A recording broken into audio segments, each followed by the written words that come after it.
I need a little bit of a break. It hit me right in the chest. I am so incredibly excited for today's video because I haven't done a 24-hour readathon in years, and they used to be some of my favorite videos to make, and so I am excited to be embarking on this reading challenge again and see how many books can I actually read in 24 hours. So I don't really have a TBR for today. The goal is just to read as much as possible. I do know though which book I'm going to be starting with, and it is Enchantra by Kaylee Smith. I have it downloaded onto my Kindle, and it is the sequel / companion novel to Phantasma, which I liked, but it wasn't my favorite. So I am curious to see what I think about this one. I have heard that it's better than Phantasma, so I'm very curious to see what I'll think about that. But before we get started with reading, I am going to go make a cup of tea, and then we can get all cozy and just read.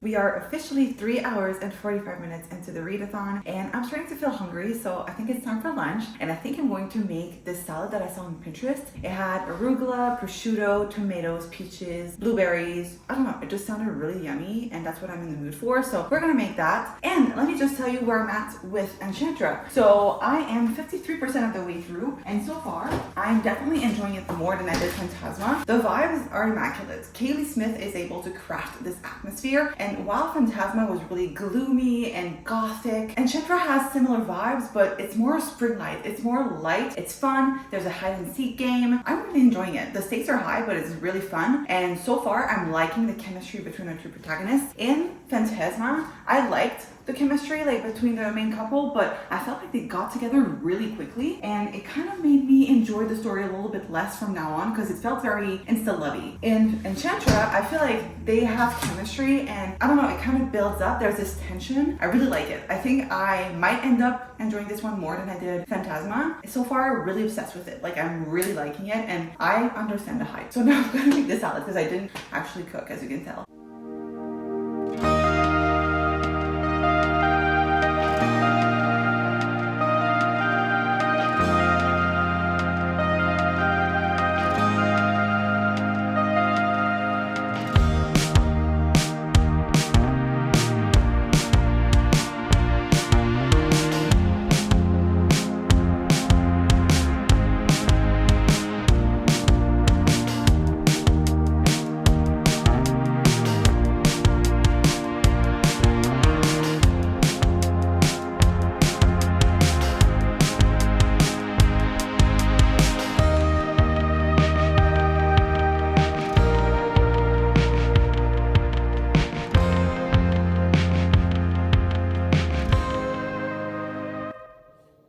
We are now 7 hours in, and I have officially finished Enchantra by Kaylee Smith, and I loved my time reading this. I'm giving this a 4 out of 5 stars. It was so good. Much better than Phantasma, though I did enjoy Phantasma, but this one took it one step further. I really loved the two protagonists in this one. I love seeing their relationship bloom. I just loved everything about this. I love how Kaylee Smith is able to craft an atmosphere. Both Phantasma and this book just felt so all-encompassing. I felt like I was in the story with the characters. It was like I could see everything clearly in my head, and I loved the vibes of this. Phantasma is more gloomy, more gothic, and this one is just light and spring. And yes, there's a dark twist to it because obviously it's the same world, but I just loved how the setting was quite different. And so I am very excited to see where the story will go from here, because there is going to be a book 3, and I think if my theory is correct, I think I'm gonna love this. But now it's time to pick our our next read, and I'll be honest, I don't know what I want to read. I think I may want to go for something that I can also listen to because I'm kind of tired of just sitting down and reading. I love 24-hour readathons, but I'm driving myself a little bit crazy. So I think I might just do some chores around my house while listening to an audiobook, but I don't know what I want to read exactly. I do have a couple of options in mind, but I'll just go check on Audible if there's anything that catches my eye, and I'll get back to you once we have picked our next read.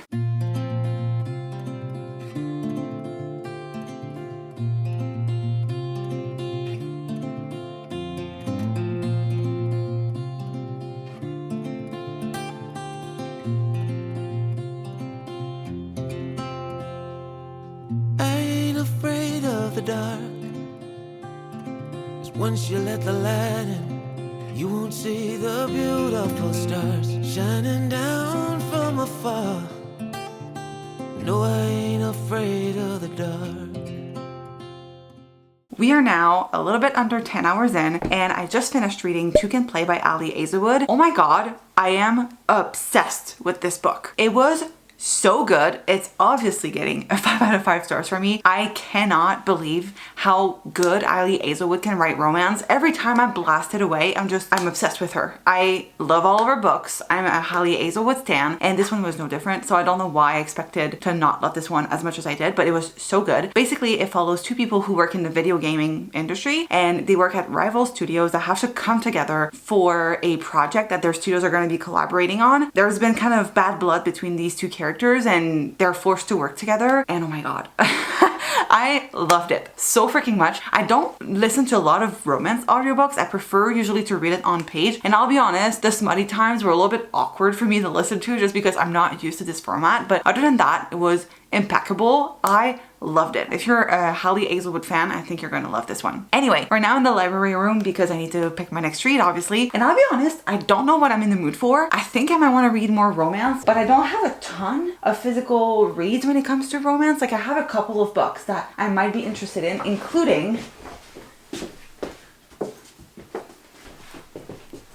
Funny Story by Emily Henry. I have yet to read this one. I bought it, if you remember in the last vlog, if you did watch that, I bought that back in February when the paperback came out, and I was so excited to read it, but I feel like I've been just waiting for the perfect moment to read it, and I don't know if it's today, but it's definitely something that I would want to read soon. But I also don't want to burn myself out with like reading too much, and I feel like this is a book that I need to savor because I love Emily Henry, but this one is kind of calling to me, so I might get started with this one. I don't know. It kind of feels like it's right. The timing seems right. I don't know how to explain it. I think we might do this.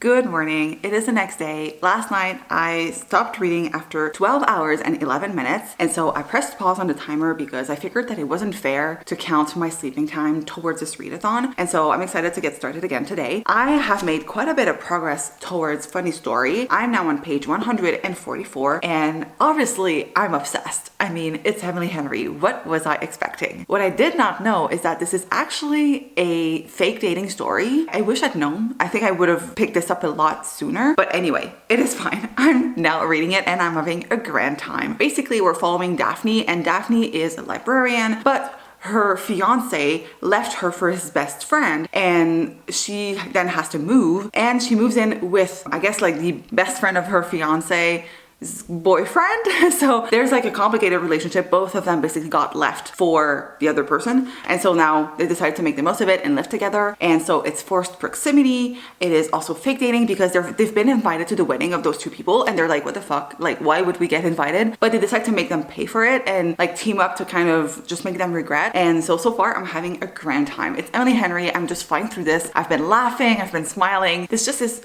such a perfect book, but I don't know if I would say it's my favorite Emily Henry book. I kind of want to do a reread and like an official ranking because I honestly love all of her books, but I just don't know how they rank. Like I couldn't tell you what my favorite Emily Henry book is because I love all of them. I love Miles, by the way. I think he's my favorite part of this book. I love Daphne, don't get me wrong. I can relate to her, especially her social anxiety. I just connect with her a lot on that part, but I love Miles. I feel like he's such a laid back, chill character, but also he's been through some heartbreak, obviously. And I love the dynamic between them. We're starting to get a little bit of tension and angst, and I'm living for it. So I am going to pick this back up and hopefully continue to have a grand old time.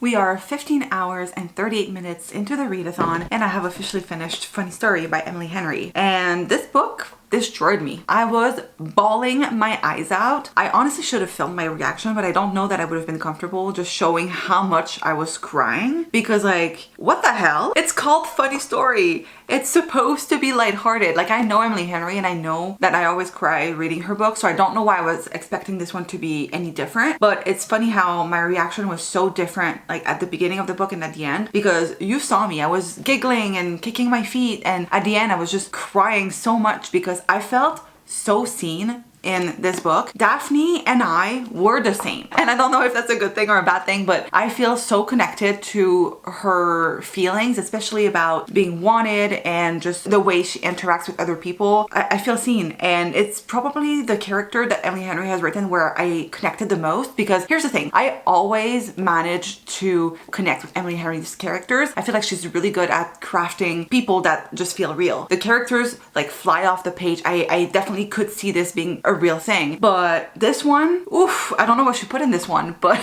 it hit me right in the chest. So obviously this is a 5 stars. I don't know. I don't think it could have been anything different. I don't know that this is my favorite Emily Henry so far. Like I said, I think I would need to reread all of them to just rank them properly, but it's definitely one of my favorite books that I've read so far this year. I don't know how I could expect it to be any different. Every time she writes something new, it always sneaks up on my list of favorites. So don't be surprised if at the end of the year it is in my top 10 or whatever. I just love this so freaking much, and it would have been a perfect summer read, but it was perfect for today too. I just feel like I needed that connection and that kind of story, and I'm so glad that I finally picked it up.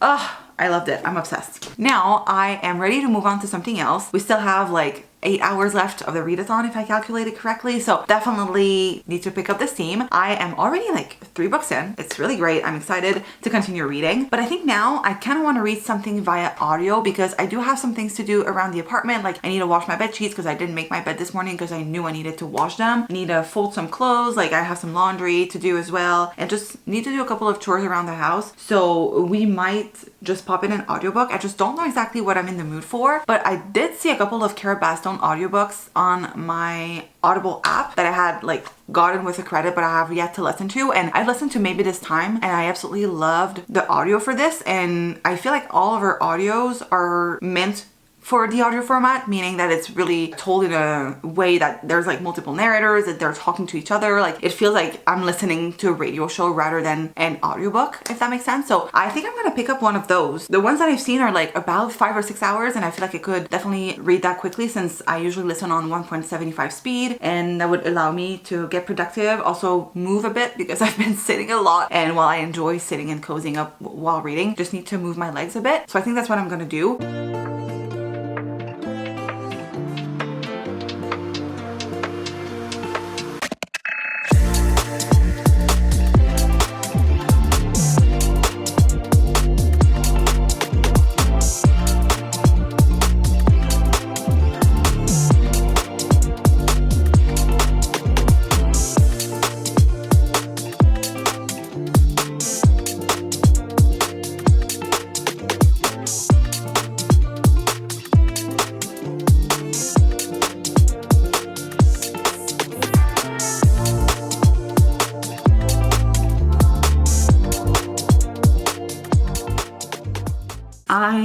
am 19 hours and 8 minutes into the readathon, which means that we have a little bit under 5 hours left of the reading challenge, and I have just finished reading Call Me Maybe by Readathon. So I decided to pick this one because the premise sounded fun. It basically starts off as a phone call between a girl who is starting her own business and she's creating this website, but it's super glitchy. So she calls the customer service for the website service that she uses and ends up having a super long conversation with the customer service rep, and it evolves into more. It was nice. I will say I don't really have much to say about it. Like, it was nice, but not my favorite Readathon audiobook. I love how her audiobooks are produced though. It just felt very natural. The characters were kind of talking to each other. Like, it didn't feel like a book. It felt like I was listening in on a real life conversation, which I appreciated. But as far as the story went, it was a little silly. It would never happen in real life, but it was nice enough. I did feel like Vera, the main character, was very quirky. Usually it doesn't really matter to me. Like, I know romance stories tend to go for a quirky female main character, but it felt a little bit too much at times in this one. So a 3-star, a nice palate cleanser. I would say I would recommend it if you guys are looking for a fun audiobook to listen to, and if it's your first Readathon, I would definitely go for it. And I'm curious to continue reading other of her books, like listening to the audiobooks, because she's good. I will say, like, I really enjoy her writing. It just feels very natural. The characters feel real, and yeah, overall I liked it, but I don't really have much more to add. But now I don't know if it's the audiobook or the fact that, like, I'm reading a lot, but I'm getting a little bit of a headache, so I cracked open some Diet Coke because I just couldn't deal anymore. Like, I need a little bit of a break, but I have 5 hours left, so we have to push through. It's so short of a time compared to how much we had at the beginning of the challenge, so I'm going to do this. We're gonna do this properly. So I think for my next read, I want to do The Heroes of Olympus. So this is The Lost Hero, book 1. I've been meaning to reread this series for so long, and I think now's the time. I'm in the mood for a change of pace. I've been reading a ton of romance in this vlog, and that wasn't my plan, but life happened, and I'm glad that I've read all of this. So far, I've enjoyed every single book that I've read in this readathon, which is great, but I'm in the mood for something a little bit different, a change of pace. So I think this is gonna be perfect. I'm pretty sure I won't be able to finish it in 5 hours though, because it's over 500 pages. So unless I speed read through this, I don't think I'll finish it, but we can at least get started.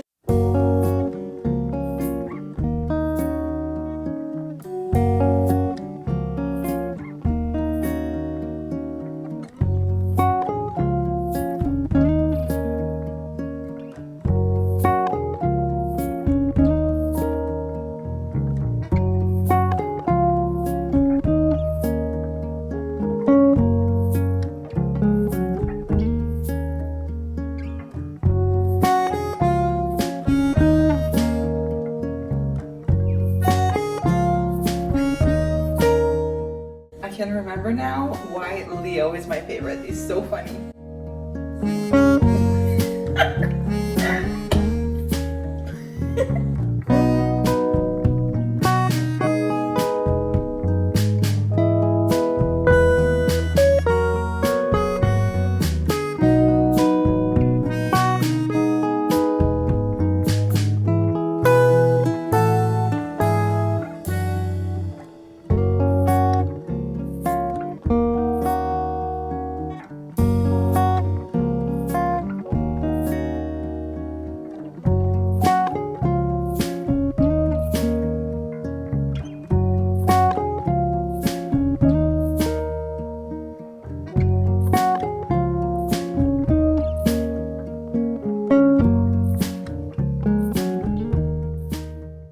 Next, I think we're gonna make some cookies because I got those Pillsbury Easter chick cookies earlier this week, and I feel like it's a perfect time to make them. So let's do that.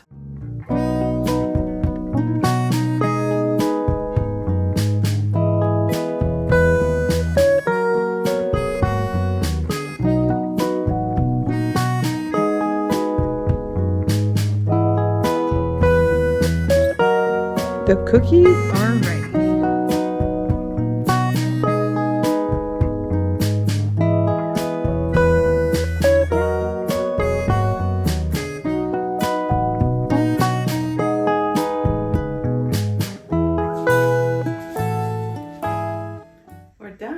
And that wraps up our 24-hour readathon. First, let me give you a little bit of a reading update on The Lost Hero by Rick Riordan because I did make it to page 308 last night and I did not manage to finish this. I was not expecting to in the rest of time that we had since this book is pretty massive. It's 556 pages, so I wasn't expecting to read that in the rest of time that we had for the readathon, but I'm really happy with the progress that I've made, and so far I'm having a blast. It's been over 10 years at this point since I've read the Rick Riordan verse, and so I was super excited to dive back into this one, especially after I reread Percy Jackson last year. This one just made me super excited to continue reading the series. I remember the series as a whole being my favorite Rick Riordan work to date, so I'm curious to see if I'll still feel the same, but this is a solid start. I can definitely tell. I remember being a little bit disappointed because I thought Percy was going to be as prominent in this book as in the first series, but rereading it now and knowing where it leads, I love this. I love the fact that we are following different characters. We're adding new levels, like new layers to the story. We're adding a new mythology. And yes, we still have the same world as the first one, but we're just bringing it one step further, expanding it, just elevating it. And overall, I'm really happy with what I'm reading so far. I just am giggling, kicking my feet. I'm laughing. I'm having a great time. And I'm falling in love all over again with these characters and this world. You can tell that like with every book it improves it, and this one is no different. Like it's definitely better than Percy Jackson, and Percy Jackson was immaculate, so this is telling you something. Anyway,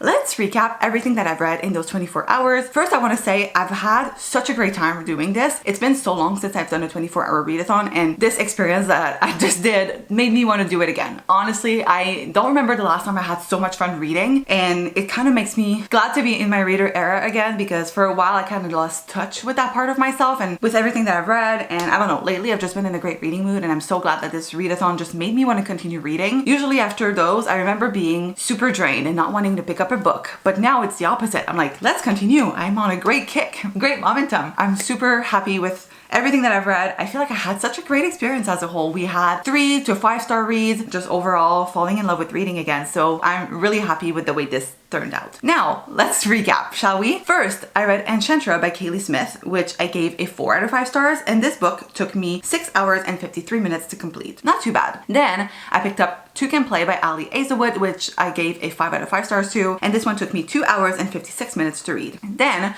I picked up Funny Story by Emily Henry, which took me 5 hours and 48 minutes, and obviously was a 5 out of 5 stars. Then, I read Call Me Maybe by Cara Bastone. This one took me 3 hours and 29 minutes to read, and I gave it a 3 out of 5 stars. And to wrap things up, I read 308 pages of The Lost Hero by Rick Riordan in 4 hours and 52 minutes, which brought us to 24 hours. So overall, that means that I've read 1,506 pages, and I'm super impressed with that amount of pages. Like, yes, I've read 4 books, completed actually, and started a 5th, but I'm so surprised by the amount of pages because it didn't feel like I was reading that much while I was reading, but yes, we made quite a bit of progress. I don't know if I've ever read that much during a 24-hour readathon, but I think this might be my most successful to date. I could be wrong, but it's one of my top ones for sure. So thank you guys so much for watching. I hope you enjoyed. Hopefully we'll repeat this experience again, and I will see you guys in my next video.